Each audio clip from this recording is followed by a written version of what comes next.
Today we are going to start a new lesson 13। यहाँ पर ये जो लेसन है, ये लेसन किसी की बुक में, न्यू बुक में लेसन 12 लिखा होगा और किसी जिसके पास में ओल्ड बुक है उसमें लेसन 13 दिया होगा। इसका कोई इशू नहीं है, चैप्टर सेम है। Chapter name how I taught my grandmother to read. मैंने कैसे अपनी दादी माँ को पढ़ना सिखाया।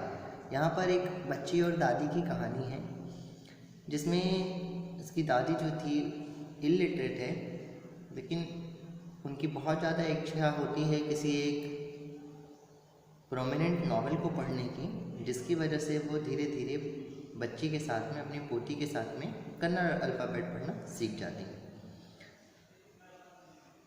फर्स्ट क्वेश्चन यहाँ पर लिखा हुआ है, why should one go to school. हम सभी को स्कूल क्यों जाना चाहिए।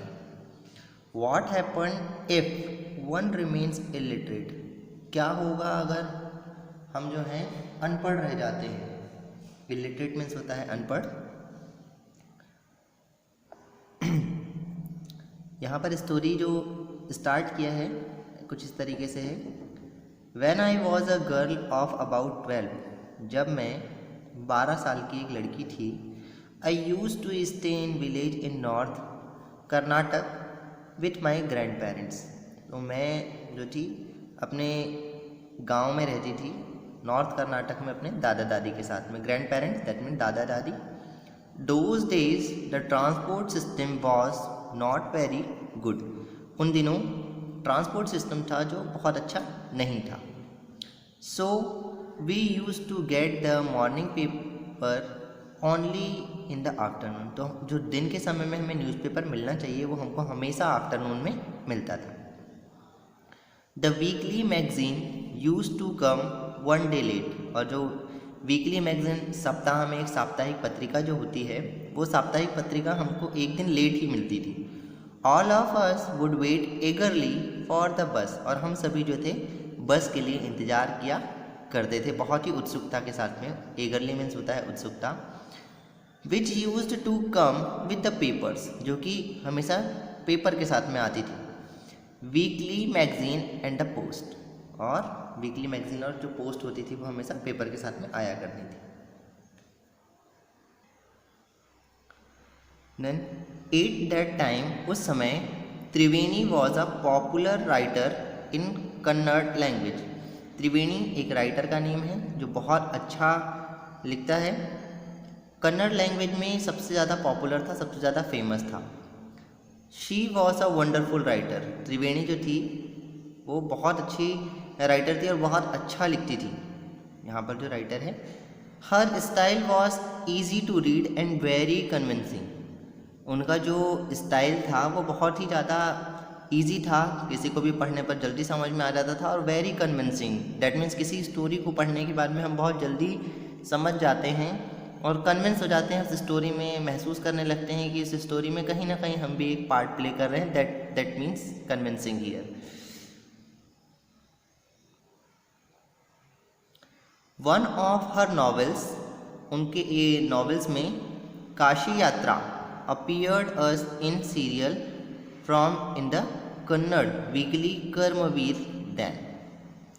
तो उनका जो एक नॉवेल था जिसका नाम था काशी यात्रा, जो अपीयर्ड हुआ एक सीरियल फॉर्म में कन्नड़ में, वीकली आता था वो सप्ताह में एक बारी, Karmaveer then। It is the story of an old lady. ये एक बूढ़ी औरत की कहानी थी काशी यात्रा। And her ardent desire to go to Kashi और वाराणसी। और आर्डेंट डिज़ायर मतलब उनकी बहुत ज़्यादा तीव्र इच्छा थी कि वो काशी और वाराणसी में से एक जगह जाएं। Most Hindu believe that going to Kashi and worshipping lord Vishweshwara in the ultimate punya. लोगों का मानना ये है, जितने भी हिंदू हैं, हिंदुओं का मानना ये है कि काशी जाकर के भगवान जो हैं लॉर्ड विश्वेश्वरा, उनकी पूजा करने से बहुत ज़्यादा पुण्य प्राप्त होता है। This old lady also believed in this. और ये जो बूढ़ी औरत इस काशी यात्रा में है, इसकी भी बहुत ज़्यादा इस चीज़ में विश्वास था। And her struggle to go there is described in the novel. और काशी जाने के लिए उसने कैसे पैसों का अरेंजमेंट किया और कैसे वो काशी गई या नहीं गई, इसी चीज़ के बारे में इस नॉवेल में लिखा हुआ है। In the story there is also a young orphan girl who falls in love. अब यहाँ पर इसी में एक और दूसरी स्टोरी जुड़ी हुई है जिसमें एक अनाथ लड़की, एक अनाथ जवान लड़की है जिसमें जो किसी के प्यार में पड़ चुकी है, जो किसी से प्यार करने लगी है, but there is no money for wedding, लेकिन शादी करने के लिए उसके पास में पैसे नहीं हैं।